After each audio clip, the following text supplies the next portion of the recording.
one of the recently liberated Channel Islands, the first post-war Lieutenant Governor arrives to take office. He is Lieutenant General Sir Arthur Grasett, KBE, DSO, MC, a Canadian born in Toronto. Greeted by His Majesty's Attorney General and the Harbour Master, the arrival of the King's representative marks the commencement of a new era of peace and prosperity. The Guard of Honour drawn up to welcome him is from the 620th Regiment of Royal Artillery. General Grasett was head of Allied European contacts of SHAPE during the invasion of France. He knows the problems of a people liberated after years of oppression. At the town chambers, the new governor is invested and then looks over the German defenses of the island, which was the first British territory to be liberated. The Canadian-born governor at his new home looks forward to a happy term of office.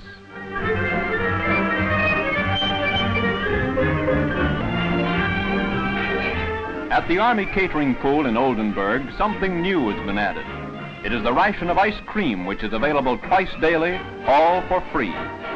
The best little mixers in the world turn out 80 gallons of the smooth, satiny, soul-satisfying stuff every day. Even the powdered eggs from surplus rations goes into a mix that would make Palm Dairies, Nielsen's, or Brookfields green with envy.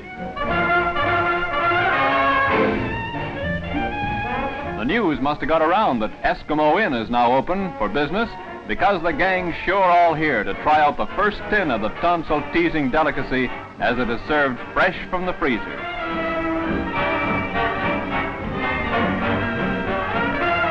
Two is company, but three is never a crowd when there's plenty of succulent sundaes to go around. Soda jerkers on the nominal roll give that personal service so appreciated by a parched public, and those super-duper double dips. Yum, yum. Just like the corner drugstore, there are plenty of ice-cold Cokes for half a mark apiece to wash it down. The tops, if only, soda dispensary in Oldenburg is certainly CAOF's Eskimo Inn.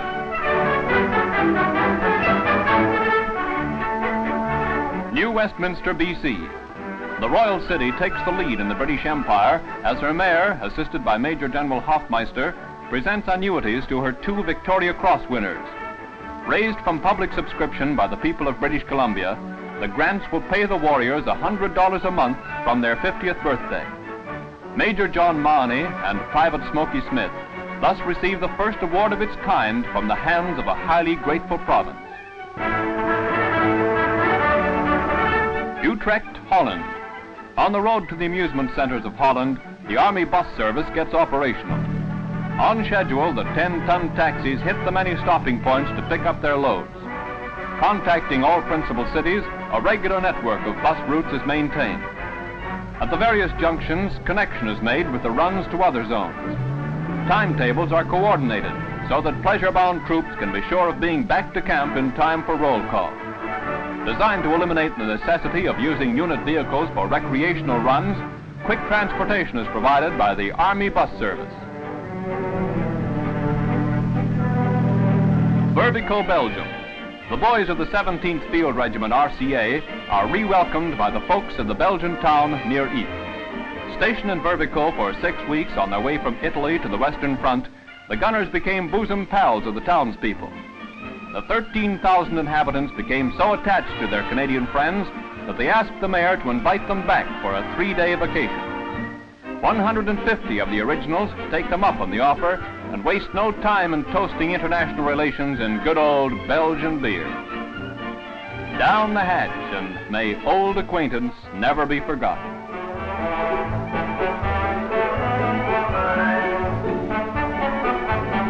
Cove, Surrey. Troops of the Royal Canadian Signals parade at what was the SIG's reinforcement unit. Major General Weeks presides at the unveiling of a cairn dedicated to the memory of signalmen killed in action. Beneath it lies the nominal roll of every soldier who ever passed through one CSRU. Tribute is paid to the speed, accuracy, and watchfulness of the Army's messengers, the Royal Canadian Signals.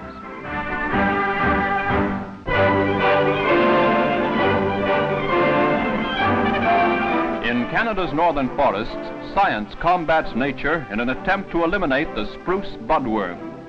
Canadian wood, necessary for world reconstruction, is menaced by the action of a lowly worm.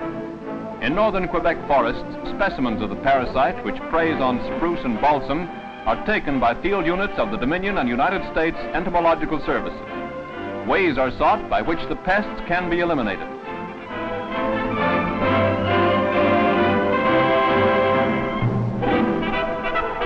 It is found that the wonder insecticide, DDT, sprayed on the insect kills it instantly. So wartime discovery finds a peacetime use in eliminating dangerous pests. From the ground, Army smoke generators charged with DDT are brought to bear on areas infested by the enemies of the wood. From the air, planes loaded with DDT spray the menace from low heights. The blitz borers fall to the earth, and some are caught in trays for a post-mortem.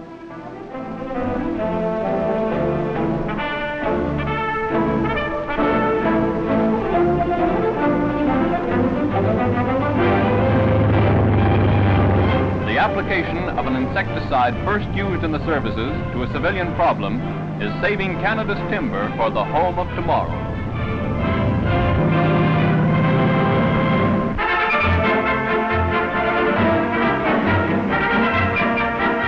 In Antwerp's Nachtengalen Park, the cream of Belgian, British and Canadian horsemen participate in gymkhana and horse meet. 5,000 civilian and service spectators watch the sport of kings as their favorite riders take the hurdles.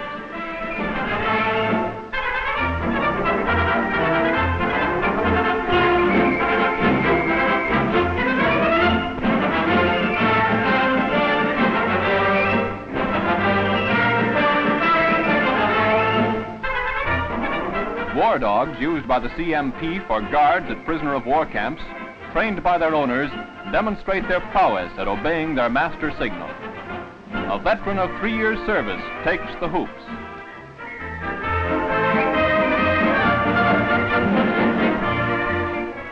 Pillow fighting on horseback provides a new twist to inter-service competition. Contestants are invited members of the audience who jump at the chance of batting each other around.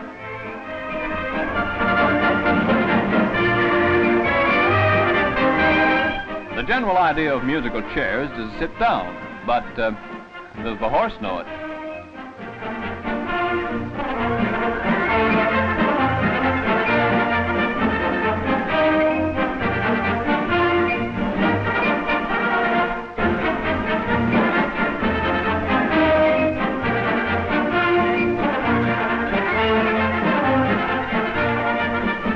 Although it lasts 6 hours, there's never a dull moment in the Antwerp Horse Show.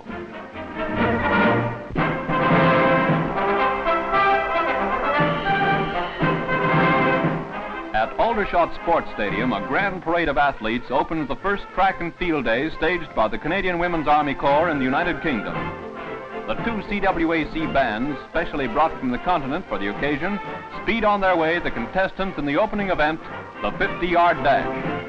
Although a morning rain slows the track down some, followers of Athene sure have wings on their heels today.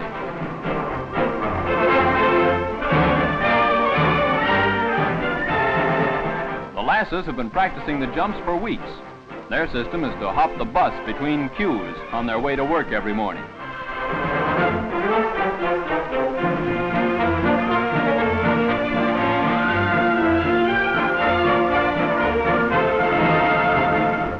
The hog-tied handicap doesn't call for any heavy betting among the spectators because they've all been told it's in the bag. The sacks are fugitives from the Potato Peelers Union. Mere man usually chases fair femininity, but in the relay race, the gals chase one another. The mighty muscle maids of one CGRU win the tug-of-war because of pull. The potato race gets underway to see which girl will be given the award of kitchen police. While in the relay race, the good old game of passing the buck goes merrily on.